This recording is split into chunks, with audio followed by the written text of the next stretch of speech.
Salve a tutti, l'approfondimento di oggi si occupa di cassa integrazione. È stata la madre di tutte le battaglie in questi anni terribili dal 2008 ad oggi e ne parliamo con Elena Donazzan, l'assessore alle politiche dell'istruzione, alla formazione, al lavoro, che l'abbiamo vista spesso battagliare su questa questione e andare a Roma a battere il pugno. Questo è stato il tema, sì, principale, forse quello che mi ha occupata di più in tutti i sensi, non solo temporalmente, perché tante sono le aziende che hanno avuto bisogno della cassa integrazione. Diciamo una prima cosa, la cassa integrazione per come era pensata in Italia valeva solo per le grandi industrie, quindi noi ci siamo abituati in Veneto ante crisi a immaginare la cassa integrazione come un po' uno spreco di denaro per Fiat, Alitalia, ecco, grandi nomi. Ma le nostre piccole aziende, perché la cassa non poteva essere utilizzata né per le imprese artigiane né per le imprese sotto i 15 dipendenti, che invece sono il tessuto del Veneto.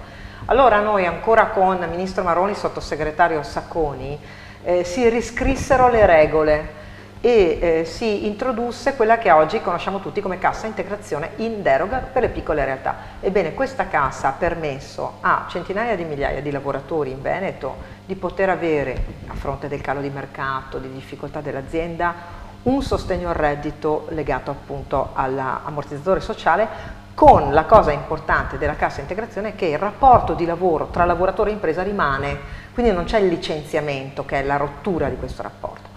Dall'altra ha permesso alle piccole aziende di tenersi il proprio patrimonio umano, perché un'azienda sì è fatta di beni, è fatta di strumenti, è fatta di contratti, ma è fatta soprattutto della gente che lavora all'interno di questa azienda.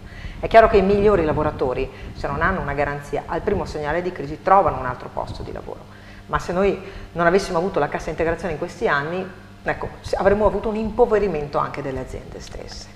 Ecco, una battaglia della CGIA di Mestre riguarda, naturalmente parliamo di artigiani, riguarda i liberi professionisti e gli lavoratori autonomi che non hanno potuto usufruire della cassa integrazione. Questo continua a essere un problema perché il piccolo imprenditore è quello che alla fine nella crisi ha pagato il prezzo più alto. Per i lavoratori in qualche modo attraverso la cassa integrazione, attraverso i vari strumenti, le diverse forme di ammortizzatori sociali, per un periodo anche abbastanza lungo li abbiamo accompagnati, ma il piccolo imprenditore che perde il lavoro non può intervenire. Noi abbiamo esteso però anche ai lavoratori dipendenti degli studi professionali questo strumento, ma imprenditore come il libero professionista queste tutele non le ha. Sono stati veramente forse coloro che hanno pagato il prezzo più alto in questa crisi. E poi c'è la nota dolente di pagamenti che soprattutto con quest'ultimo governo sono stati difficili rapporti, difficili anche avere riconosciuto il diritto, perché noi che siamo in questo momento in estate inoltrata, ahimè, tocca dire che il decreto che ha coperto coloro che avevano il diritto di avere l'ammortizzatore sociale, che non si tratta di una grande cifra, è neanche la sopravvivenza per un lavoratore, da gennaio non hanno preso un euro, perché il governo non ha mai pagato. E quindi io come assessore, guardi, ho perso la voce per questo e ci ho perso anche delle noti, perché poi quando ti trovi di fronte il lavoratore che scrive in regione abbiamo una squadra straordinaria di dipendenti pubblici di cui si parla spesso male, quelli del settore lavoro, della direzione lavoro della regione del Veneto hanno bisogno solo di un grande abbraccio e di un applauso, a rispondere quotidianamente a chi chiamava ma io ho l'ammortizzatore perché non lo ricevo, che cosa succede, o all'imprenditore che diceva ma io ho fatto l'accordo perché non arrivano, dover spiegare. Mentre si parlava di tutto, non siamo riusciti a far avere, non noi ma magari il governo romano, a far avere ciò che era dovuto, ha fatto amarezza. Certo, ecco, a proposito di lavoratori pubblici, è brutto dirlo, però perché non esiste la cassa integrazione per loro? Cioè perché il lavoratore pubblico è sempre garantito, anche quando perde il posto di lavoro, in realtà lo stipendio lo continua a percepire. No, sarebbe bello estenderlo anche a tutti gli altri lavoratori invece che tornare indietro, però così, voglio dire, io sono convinta, io credo che oggi non si possa estendere a tutti, ma si debba ripensare lo strumento in generale. Non possono esserci oggi lavoratori garantiti e lavoratori non garantiti. Questo è il grande discrimine. Allora ci sono contratti a tempo indeterminato del settore pubblico in particolare che sono gli iper garantiti, poi ci sono i garantiti, quelli che hanno un contratto a tempo indeterminato e neanche se vuol dire fai un fatto gravissimo questo viene rescisso. E poi ci sono i non garantiti, la più parte tutti i contratti a tempo, tutti i contratti a intermittenza, tutte le altre tipologie di lavoro che sono però la maggior parte. Allora oggi non possiamo dividere il mondo del lavoro tra garantiti o ipergarantiti e non.